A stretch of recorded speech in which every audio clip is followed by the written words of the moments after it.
അസ്സലാമലൈക്കും. കണ്ണൂർ ഗ്രാമ കുക്കിങ്ങിലേക്ക് എല്ലാവർക്കും സ്വാഗതം. ഞാനിന്ന് ഇവിടെ ഉണ്ടാക്കുന്നത് ഒരു അടിപൊളി കയ്പക്ക കറിയാണ്. കയ്പക്ക കറിയൊക്കെ എന്ന് പറയുമ്പോൾ തന്നെ എല്ലാവരും പറയും ഇഷ്ടമുണ്ടാവില്ലായിരിക്കും, പക്ഷേ ഇഷ്ടമുള്ള ആളുണ്ട്. പക്ഷേ ഇഷ്ടമില്ലാതാക്കും കഴിക്കാൻ പറ്റുന്ന വിധത്തിലാണ് ഞാൻ ഉണ്ടാക്കുന്നത്. അതെങ്ങനെയാണ് ഉണ്ടാക്കുന്നത് നമുക്ക് നോക്കാം. ഒരു കയ്പക്ക എടുത്തിട്ടുണ്ട്, 2 ഉള്ളി, 2 തക്കാളി, ഒരു ചെറിയ കഷ്ണം ഇഞ്ചി, 6 വെളുത്തുള്ളിൻ്റെ അല്ലി, 2 പച്ചമുളക്, ഒരു നാരങ്ങ വലുപ്പത്തിൽ പുളി, 3 ടീസ്പൂണ് മുളക് പൊടി, 3 ടീസ്പൂണ് മല്ലിപ്പൊടി, 1/4 ടീസ്പൂണ് മഞ്ഞൾപ്പൊടി, ഉപ്പ് ആവശ്യത്തിന്, കടുക് 1/2 ടീസ്പൂണ്, വെളിച്ചെണ്ണ. സ്റ്റൗ ഓണായി കൊടുക്കുന്നുണ്ട്. ചട്ടി ചൂടായിട്ടുണ്ട്, വെളിച്ചെണ്ണ ഒഴിച്ചു കൊടുക്കാം. എൻ്റെ വീഡിയോ കാണുന്നവർ ആരെങ്കിലും സബ്സ്ക്രൈബ് ചെയ്യാൻ ബാക്കിയുണ്ടോ ഒന്ന് സബ്സ്ക്രൈബ് ചെയ്യണേ. തൊട്ടടുത്ത ബെൽ ബട്ടണും കൂടി ഒന്ന് അമർത്തുക, എങ്കിൽ മാത്രമേ ഞാൻ അയക്കുന്ന വീഡിയോൻ്റെ നോട്ടിഫിക്കേഷൻ നിങ്ങൾക്ക് കിട്ടുകയുള്ളൂ. വെളിച്ചെണ്ണ കുറച്ച് കൂടുതൽ തന്നെ ഒഴിച്ചു കൊടുക്കണം. കയ്പൊക്കെ ഞാൻ നേർങ്ങനെ അരിഞ്ഞിട്ടുണ്ട്. ഇതുപോലെ നേർങ്ങനെ വേണം അരിഞ്ഞെടുക്കാൻ. ആദ്യം കയ്പൊക്കെയാണ് ഇട്ട് കൊടുക്കുന്നത്. വെളിച്ചെണ്ണ ചൂടായാൽ മാത്രമേ എന്ത് സാധനം ഇട്ട് കൊടുക്കും. ഇവിടെ വെളിച്ചെണ്ണൻ്റെ ഒരു ടേസ്റ്റ് വേറെ തന്നെ വരും. ആദ്യം വെളിച്ചെണ്ണയിൽ കയ്പൊക്കെ ഇങ്ങനെ പൊരിച്ചെടുക്കണം. എന്നാലെന്താണെന്ന് വെച്ചാൽ പിന്നെ ആ കയ്പൊക്കൻ്റെ കയ്പ്പ് തോന്നില്ല. ഈ രീതിയിൽ വെച്ചാൽ ഇഷ്ടപ്പെടും. അത്രയ്ക്കും ടേസ്റ്റാണ്. അതിൻ്റെ കയ്പ്പൊന്നും അറിയുകയും ചെയ്യില്ല. ഇവിടെ ആദ്യമെല്ലാം ആയിരിക്കും കയ്പൊക്കെ ഇഷ്ടമൊന്നുമല്ലായിരുന്നു. ഇപ്പോൾ എല്ലാവരും കഴിക്കലുണ്ട്. ഞാൻ ഇതുപോലെ ഉണ്ടാക്കി കൊടുക്കാൻ തുടങ്ങിയതിന് ശേഷം കയ്പൊക്കെ ഏകദേശം ബ്രൗൺ ആയിട്ടുണ്ട്. ഇതിലേക്ക് ഉള്ളി ചേർക്കാം. ഉള്ളി ഞാൻ ചെറുതായി നേർങ്ങനെ മുറിച്ചെടുത്തിട്ടുണ്ട്. ഉള്ളി കുറച്ച് കൂടുതൽ തന്നെ ചേർത്ത് 2 മീഡിയം സൈസ് ഉള്ളി എടുത്തിട്ടുള്ളത്. നല്ല വലുതാണെങ്കിൽ 1 തന്നെ മതിയാവും. കുറച്ച് ഉപ്പ് ചേർത്ത് വെക്കുക. ഒരു മീഡിയം ഫ്ലെയിമിലായിരിക്കണം ഇതിങ്ങനെ വറുത്തെടുക്കാൻ. വെളുത്തുള്ളി ചെറുതായി ഇങ്ങനെ മുറിച്ചെടുക്കുന്നത് ഇതിടുന്നുണ്ട്, ചേർത്ത് വെച്ച്. ഇഞ്ചി അതുപോലെ തന്നെ ചെറുതായി മുറിച്ചത്.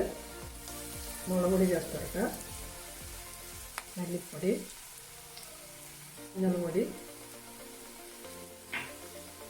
എല്ലാം കൂടി ഒന്ന് നല്ലപോലെ ഇളക്കുക.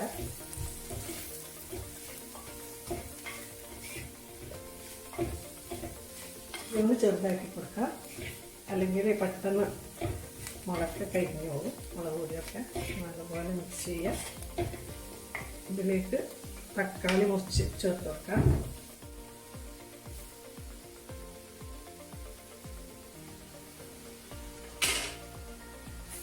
ഇതുപോലെ ഇളക്കി യോജിപ്പിക്കുക.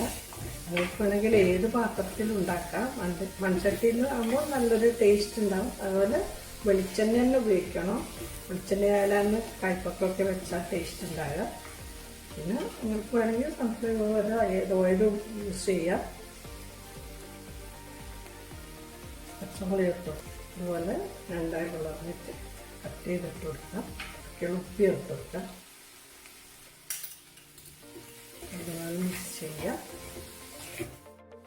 നേരത്തെ എടുത്ത് പുളി പിഴിഞ്ഞെടുത്ത വെള്ളം ഇത്.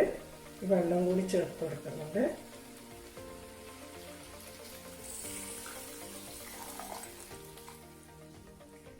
കറിൻ്റെ മസാലകളെല്ലാം ചേർത്തിട്ടുണ്ട്. പിന്നെ ഇത് അടച്ച് വെച്ചിട്ട് ഒരു 10 മിനിറ്റ് വേവിക്കാം. ചെറിയ തീയില വെച്ചിട്ടുള്ള ചെറിയ തീയില തന്നെ വേവിക്കാം. ഇളക്കി കൊടുക്കണം. അടുക്കി പിടിച്ചു. 10 മിനിറ്റ് കഴിഞ്ഞിട്ടുണ്ട്. തുറന്നു നോക്കാം.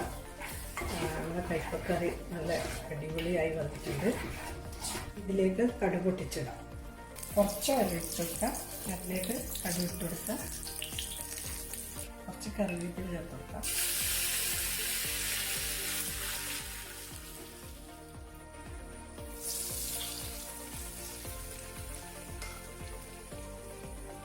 മിക്സ് ചെയ്ത്